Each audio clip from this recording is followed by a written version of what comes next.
गौतम बुद्ध हमेशा अपने शिष्यों को कहते थे, हमारी जिब्बें दुनिया में सबसे तेज चाकू हैं और दुनिया के सबसे खतरनाक हथियार हमारे शब्द होते हैं, जो बिना किसी हत्या के लोगों को अंदर से मार सकते हैं। हमारे शब्द हमारी ताकत हैं, लेकिन यदि हमें यह नहीं पता हो कि कब, कहाँ और कितना बोलना चाहिए, तो वे हमारी कमजोरी भी बन सकते हैं। अगर हम सही इरादों के साथ सही शब्दों का उपयोग सही समय पर करें, तो वह हमें सफल बना देता है। लेकिन अगर हम सही इरादों के साथ सही शब्दों का उपयोग नहीं करते हैं और न सही समय पर, तो वह हमारे जीवन को नरक से भी बदतर बना सकता है। तो आज मैं आपको एक चुप्पी की कहानी सुनाऊंगा और यह कहानी आपके जीवन को बदलने वाली है। यह आपको चुप्पी की ताकत को महसूस करवाएगी। जापान में एक बहुत प्रसिद्ध बौद्ध सन्यासी थे। उनका नाम डी जहे था। वह दुनिया के शोर से दूर जंगल में अकेले रहते थे और वह एक ध्यानात्मक व्यक्ति थे। इसीलिए वह जापान में बहुत प्रसिद्ध थे। और एक दिन एक राजकुमार उनके पास आया। प्रिय सन्यासी, मैं हमेशा थका हुआ, परेशान और उदास महसूस करता हूँ। मेरा मन बहुत बेचैन है। हालांकि मेरे पास सब कुछ है, धन, प्रसिद्धि और वे सभी सुख सुविधाएं जिनकी कोई व्यक्ति चाहता है, लेकिन फिर भी मेरे अंदर कुछ रिक्तता है। इसलिए सन्यासी ने कहा, इसके अलावा तुम जवाब तो जानते हो, लेकिन तुमने कभी उसे खोजने की कोशिश नहीं की। सन्यासी ने कहा, मैं एक प्रयोग करना चाहता हूं। क्या तुम वह प्रयोग करना चाहोगे? इस प्रयोग के बाद तुम्हारे जीवन में कोई व्यवधान और चिंता नहीं रहेगी। यह सब सुनकर राजकुमार बहुत परेशान था, लेकिन उसने सन्यासी से पूछा कि उसे क्या करना चाहिए। मेरे मन की शांति के लिए मैं कुछ भी करने को तैयार हूं, उसने कहा। फिर सन्यासी शांत आवाज में उत्तर दिया, आगे के 10 दिन तक तुम मेरे आश्रम में रहोगे और एक साधारण व्यक्ति की तरह जीवन बिताओगे। और इन 10 दिनों के लिए तुम एकांत में अकेले बैठोगे और संभाषण कम से कम करोगे। राजकुमार सन्यासी के साथ सहमत हुआ। पहले दिन उसे लगा कि उसका मन साधारण व्यक्ति से भी अधिक विचलित हो रहा है।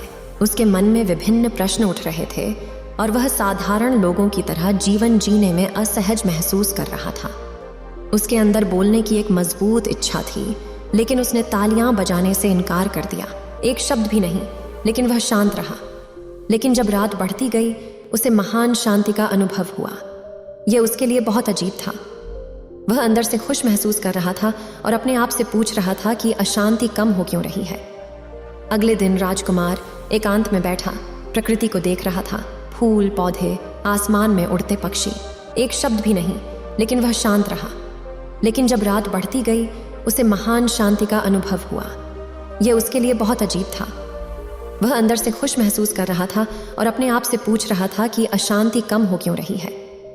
अगले दिन राजकुमार एकांत में बैठा प्रकृति को देख रहा था। फूल, पौधे, आसमान में उड़ते पक्षी।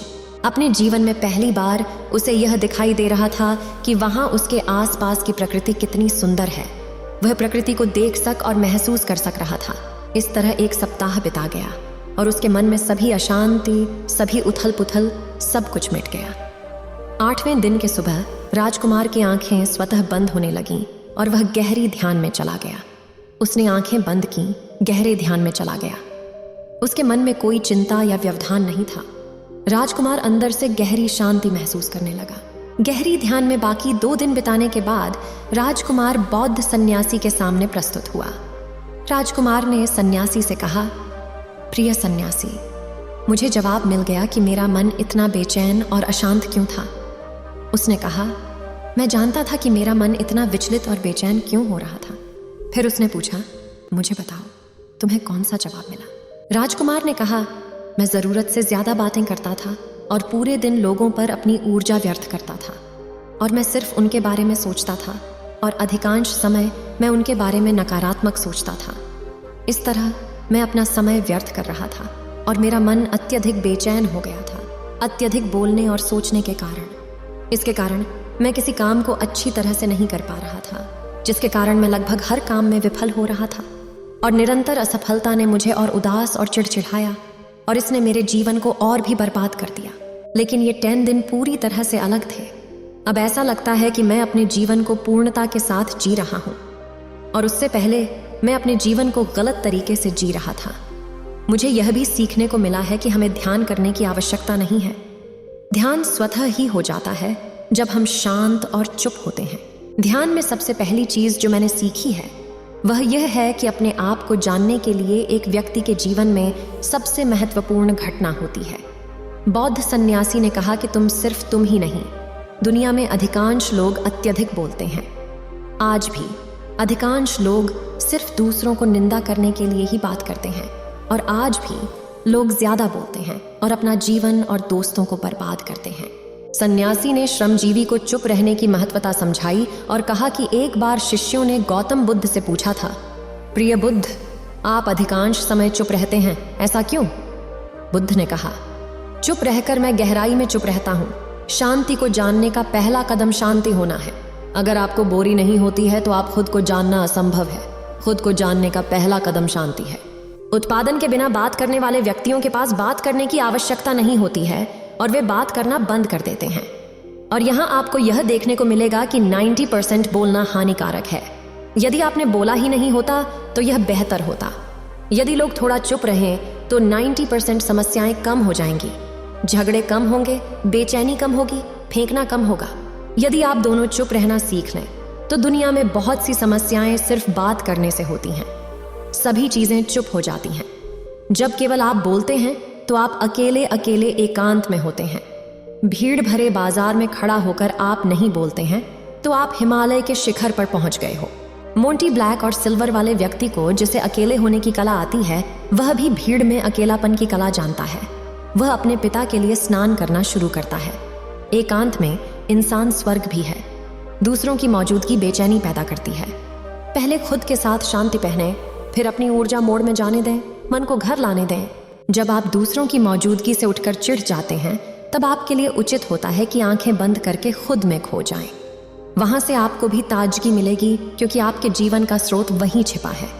वह किसी और में नहीं है, बल्कि आपकी जड़ें आपकी तरह हैं। अंततः कौन आपको आपके भीतर ले जाएगा?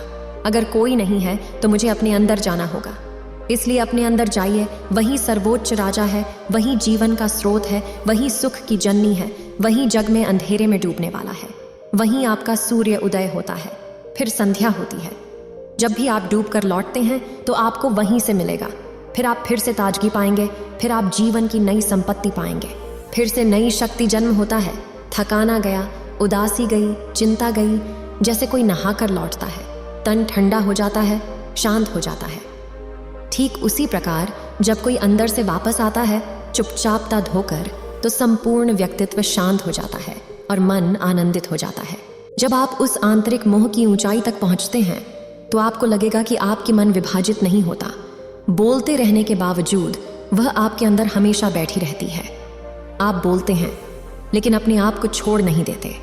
आप शब्दों का उपयोग करते हैं लेकिन अपनी चुप्पी को तोड़ नहीं सकते। एक बार शांति में, गहराई में, तब आपकी वाणी में सुगंध होगी, तब आपकी वाणी में व्यापकता होगी। जो व्यक्ति आपकी बातचीत की संगीत होगी, सब कुछ ठीक होगा। अगर आप बोलेंगे तो दूसरे ठंडे हो जाएंगे। अंदर से चुपचाप होने से ही आप इतने शक्तिशाली होने लगते हैं कि आप समाज की आश्रय प्राप्त करना छोड़ते हैं, और वहां जीवन में वह मजा आता है जो केवल पागल लोगों के जीवन में होता है। आपके चेहरे पर एक नई चमक आती है, आपकी आंखों में कुछ अन्य चमक भर जाती है और आप अनंत शांति के सागर में डूबने लगते हैं। उन्होंने अपने शब्दों से इस प्रकार खत्म किया।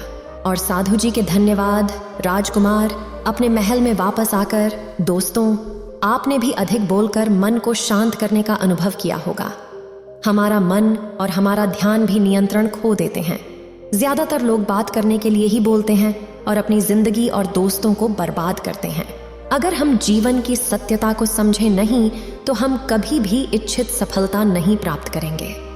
इसके अलावा आपने देखा होगा कि वे लोग जो अक्सर लोगों के सामर्थ्य का हंसी का विषय बन जाते हैं और जो कम बोलते हैं और अपने शब्दों पर अटल रहते हैं, वे लोगों की ओर से सम्मान प्राप्त करते हैं।